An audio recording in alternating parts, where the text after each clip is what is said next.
নমস্কার বন্ধুরা, তোমাদের জন্য দারুণ একটি সুখবর। রাজ্য মেডিকেল কলেজে নিয়োগ বিজ্ঞপ্তি প্রকাশিত হয়েছে, যেখানে তোমাদের সম্পূর্ণ ক্লারিক্যাল পোস্টে নিয়োগ করা হচ্ছে। ক্লারিক্যাল গ্রুপ সি পোস্টে তোমাদের নিয়োগ করা হচ্ছে, যেখানে যোগ্যতা উচ্চ মাধ্যমিক পাস। তুমি যদি উচ্চ মাধ্যমিক পাস করে থাকো যে কোনো শাখায়, তাহলেই কিন্তু আবেদন করতে পারবে।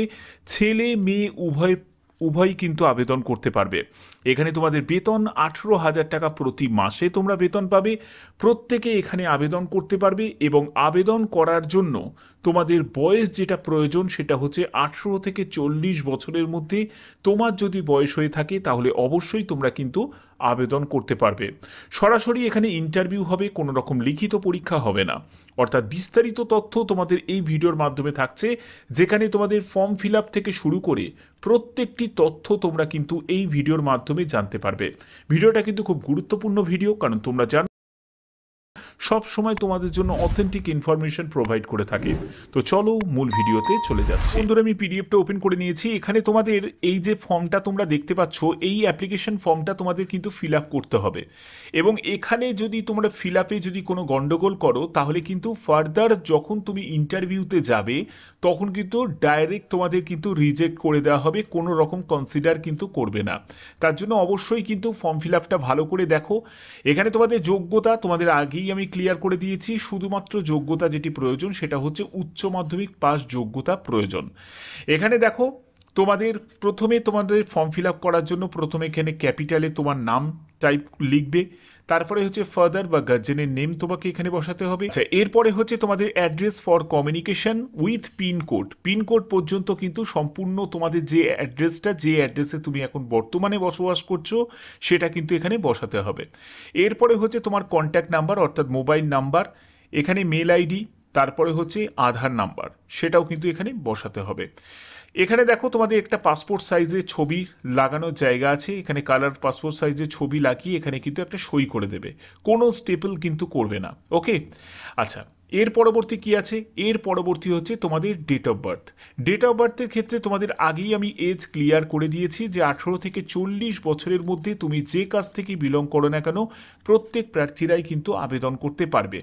এখানে তোমাদের এজ ক্যালকুলেট করতে হবে 1/10/2024 হিসাবে। ঠিক আছে, তোমার ইয়ার, মাস এবং ডেজে তোমাকে এখানে বয়সটা হিসাব করে বসাতে হবে। এরপরে হচ্ছে সেক্স, মেল না ফিমেল সেটাকে মেনশন করবে। ন্যাশনালিটি ইন্ডিয়ান লিখে দেবে। তারপরে হচ্ছে এডুকেশন কোয়ালিফিকেশন। এডুকেশন কোয়ালিফিকেশন একেবারে মাধ্যমিক থেকে শুরু করবে। এখানে মাধ্যমিক দিয়ে দিলে কোন বোর্ড থেকে পাশ করেছো, কোন ইয়ারে পাশ করেছো, কত টোটাল মার্কস ছিল এবং তুমি কত মার্কস পেয়েছো এবং সেটা পার্সেন্টেজে কত, কোন ডিভিশন বা ক্লাসে, সেটা কিন্তু উচ্চ মাধ্যমিকের ক্ষেত্রেও তাই দেবে। ঠিক আছে, এবার তোমার যদি গ্র্যাজুয়েশন যোগ্যতা থাকে তাহলে সেটা দিতে পারো, বাট এখানে তোমাদের যে যোগ্যতা চাওয়া হয়েছে সেটা হচ্ছে উচ্চ মাধ্যমিক পাস যোগ্যতা চাওয়া হয়েছে।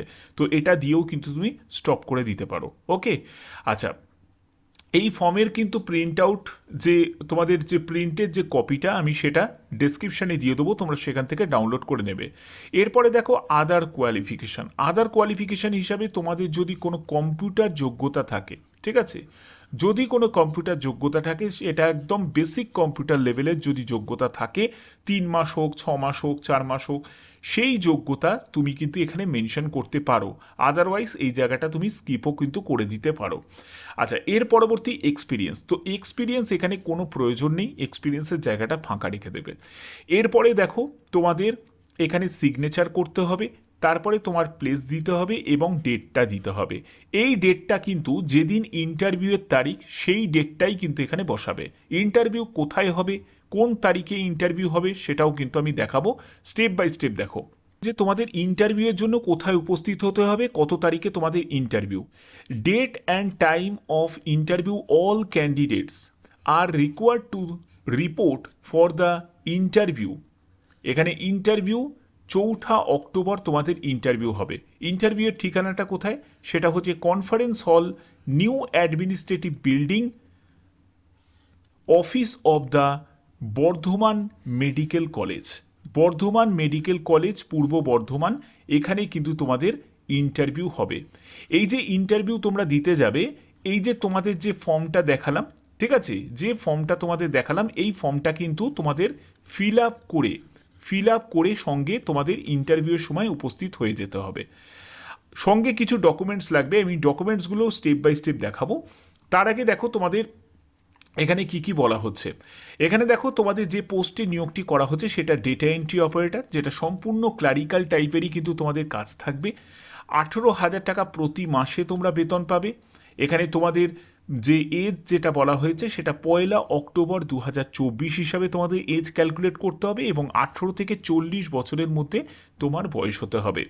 এখানে এসেন্সিয়াল কোয়ালিফিকেশন হিসাবে যেটা বলা হয়েছে সেটা হচ্ছে উচ্চ মাধ্যমিক পাস। তুমি যে কোনো শাখায়, সেটা আর্টস হোক, সায়েন্স হোক বা কমার্স হোক, যে কোনো শাখায় তুমি যদি উচ্চ মাধ্যমিক পাস করে থাকো তাহলেই কিন্তু এখানে আবেদন করতে পারবে।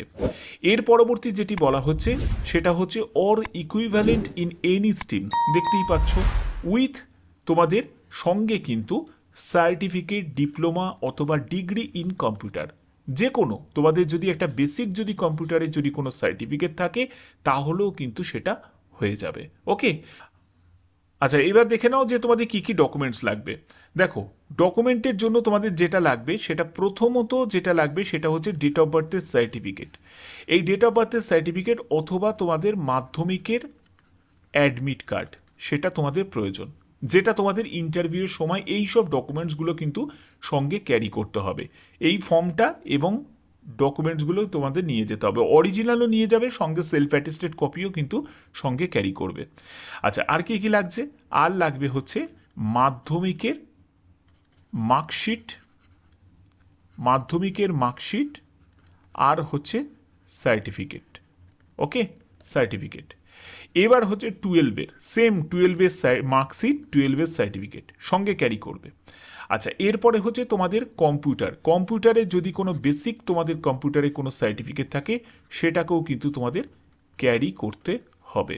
ওকে, আচ্ছা এরপরে কি লাগছে, এরপরে লাগছে হচ্ছে তোমাদের কাস্ট সার্টিফিকেট। যদি তোমাদের কাস্ট সার্টিফিকেট থাকে এসসি এসটি ওবিসি, সেই কাস্ট সার্টিফিকেট কিন্তু সঙ্গে নিয়ে যাবে।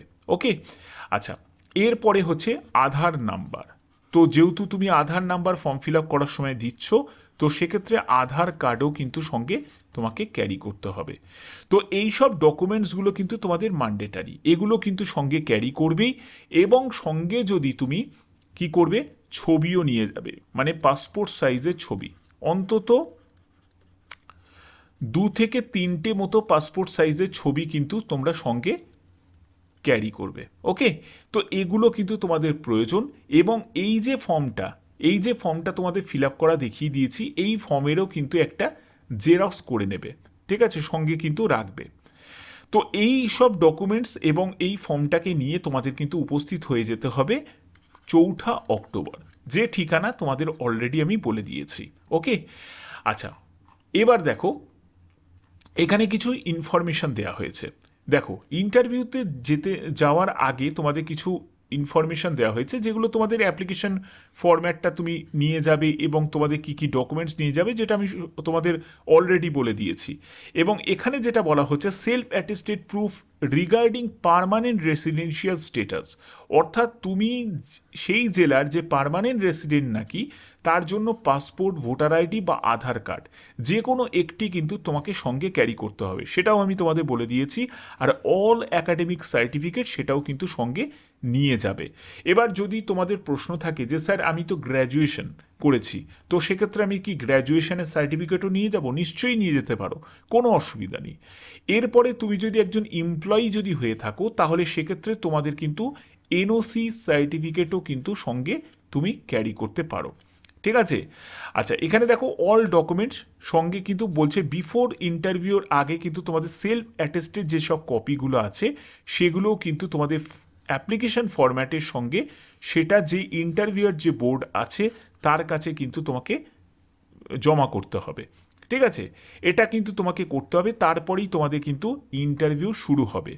এবং বলছে যে selection will made on the basis of certificates experience interview board যে authority final regarding the selection of candidates, অর্থাৎ এখানে যে সিলেকশনটা যেটা করা হচ্ছে সেটা কিন্তু তোমাদের ইন্টারভিউয়ের ভিত্তিতে, তোমাদের সার্টিফিকেটের ভিত্তিতে, অর্থাৎ তোমাদের সার্টিফিকেটগুলো চেক করা হবে, সেখানে যদি সবকিছু ঠিক থাকে তাহলেই কিন্তু তোমাদের এইখানে ফাইনাল তোমরা সিলেক্ট হতে পারবে। ঠিক আছে, তো এই হচ্ছে তোমাদের সম্পূর্ণ ডিটেলস দেওয়া আছে এবং এই যে নিয়োগটি এটা কিন্তু কন্ট্রাকচুয়াল ভিত্তিতে নিয়োগটি করা হচ্ছে। আর একটা কথা বলে রাখি, এখানে অবশ্যই কিন্তু সেই জেলার কিন্তু এখানে তোমরা দেখতেই পাচ্ছ যে পার্মানেন্ট রেসিডেন্সিয়াল স্ট্যাটাস, অর্থাৎ এটার জন্যই চাওয়া হয়েছে যে সেই জেলারই কিন্তু তোমাকে বাসিন্দা হতে হবে, অর্থাৎ বর্ধমান জেলার। তো অবশ্যই কিন্তু তোমরা তোমাদের ডিস্ট্রিক্টের নাম কিন্তু উল্লেখ করবে কমেন্টে, তোমাদের জেলার নাম কিন্তু কমেন্টে প্রত্যেকে কিন্তু লিখবে। যখনই তোমাদের জেলাতে যে কোনো বিজ্ঞপ্তি প্রকাশিত হবে অবশ্যই কিন্তু তোমাদের জানিয়ে দেওয়া হবে। তো এরকমই গুরুত্বপূর্ণ আপডেট পাওয়ার জন্য অবশ্যই কিন্তু তোমরা চ্যানেলটাকে সাবস্ক্রাইব করে রেখো। তো এখনের মতো এইটুকুই, টাটা।